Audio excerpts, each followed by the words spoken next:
to see this version of Spectacles just made my nerdy heart happy. So,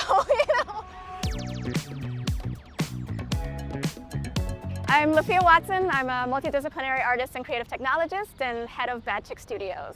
I'm Julio Zabre, co-founder and CTO of Wabi Games. I'm really happy to be here. Like I got the invitation, and it's always wonderful to meet developers that are so passionate about it. Always excited to kind of talk to other creators and see what they've been up to. I'd love to hear about how you got started in AR. Like, what is your origin story? I started when I was on college. So since I was really young, I really like technology. I learned how to program when I was 12. And from that age, I started to build up my career.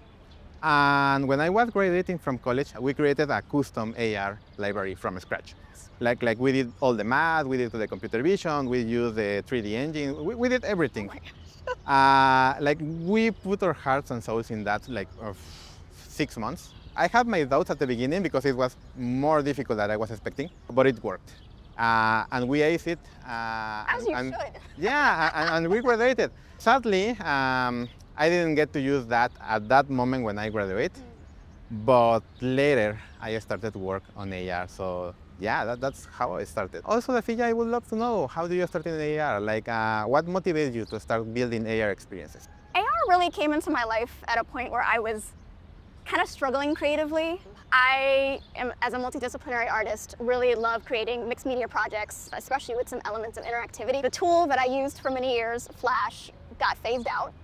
And yes, and so I really spent a couple years like lost, kind of searching for the next thing that would allow me to create and express myself. And so when I started learning about AR and learning about all the features and the capabilities and the possibilities, it just kind of reignited this creative spark that I kind of had been missing for a long time. Years later, I'm still just as passionate about it, so I'm just going to keep running with it as long as I can, you know. I really love your style and what you have created so far. Will you describe more about how do you make what you do?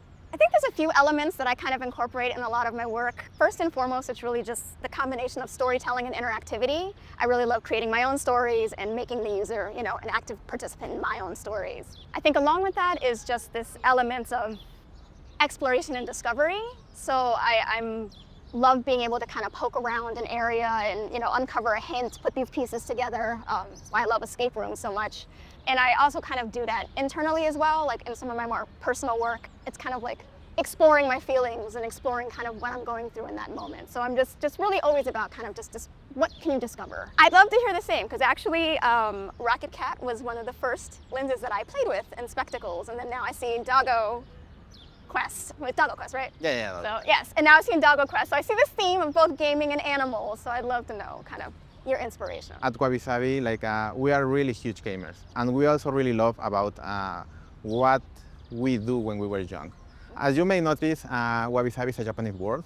That has a lot of meaning for us because like we all in Latin America grew watching anime and playing Japanese video games because that was like super huge in Mexico and in Latin America in general. So when we founded Wabi Sabi, we wanted to integrate that into what we do. Rocket Cat, actually, it was a really fun project because it was our interpretation of a Tamagotchi, right?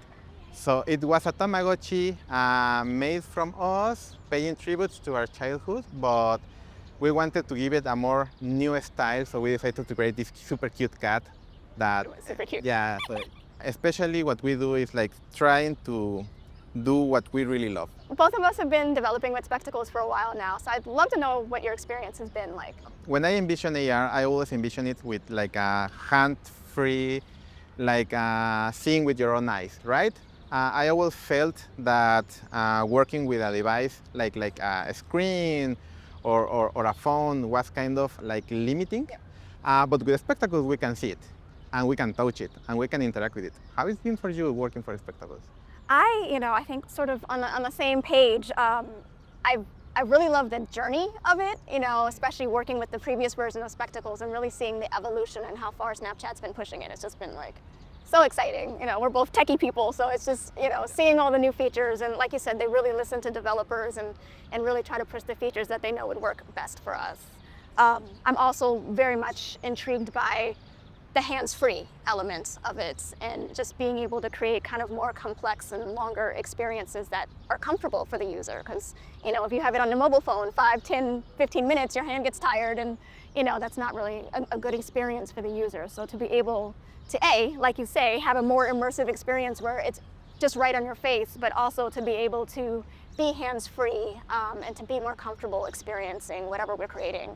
We really had a wonderful talk, and I really want to know, what do you expect of augmented reality? What do you think the future for the technology awaits? I really feel like it's a wonderful way to, and already is and will continue to be a wonderful way to connect with others. I think everybody talks about technology in a negative way and that it, you know, makes us isolated, but I think, you know, even with your gamified experiences, even with my ideas for listening party, just the idea of being able to connect, even if we're not in the same room, or connect with your dog, or connect, you know, just different ways to be able to still just interact with each other. I really want the technology to be not only a way for you to augment reality, for a way for the device to actually identify the world around you. Like if I walk to the kitchen, it knows I am in the kitchen and let me interact in some way with the device that actually it's meaningful to me, like teach me how to cook or remind me about my daily things. The device actually enhance